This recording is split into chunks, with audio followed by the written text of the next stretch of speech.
L'histoire de ce reportage commence en 2014. Les jeunes ont occupé le Parlement à Taipei pour protester contre des accords commerciaux avec la Chine continentale.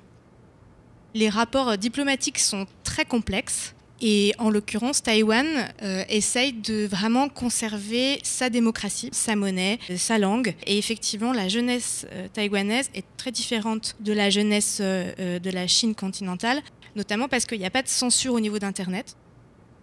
J'ai commencé à prendre contact grâce aux leaders du mouvement des tournesols. C'est le moment où ils ont occupé le Parlement pour protester contre les accords de libre-échange. Et à ce moment-là, il y a eu plus de 5000 personnes qui ont manifesté, c'est-à-dire que les jeunes ont entraîné aussi les générations plus âgées. Donc ce que tient Li Bozang, c'est un drapeau qui demande l'indépendance de Taïwan.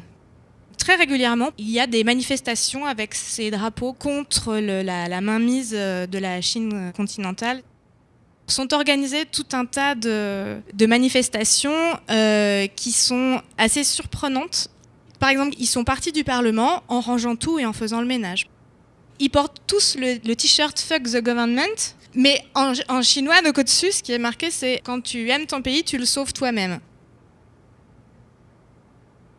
Alors, Ling Feifan, c'est un des 2 leaders charismatiques du mouvement des tournesols. Ils organisent très régulièrement des summer camps pour expliquer aux étudiants comment militer, comment faire signer des pétitions. Ça a l'air comme ça parfois assez déconnecté ou en tout cas pas assez revendicatif, mais en l'occurrence, ils obtiennent des choses. Ils ont obtenu l'élection de la chef de l'opposition. Donc ça fonctionne doucement, pacifiquement. Tsai Ing-wen, c'est elle qui a été élue donc en janvier 2016.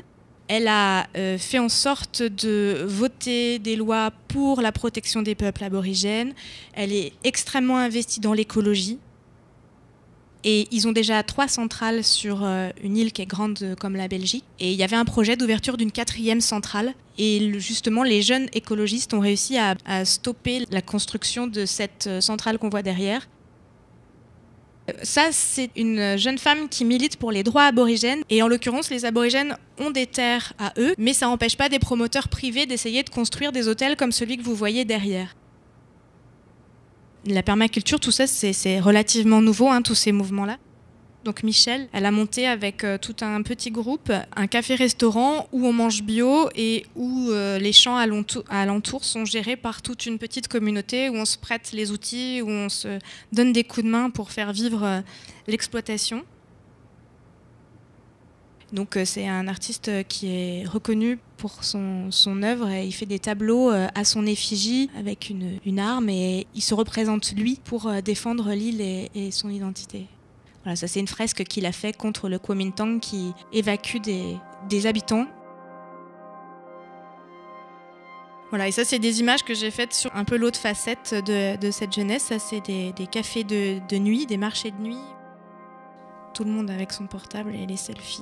Mais je voulais quand même dire que ça existait, que tout le monde n'était pas encore militant babacool à Taïwan.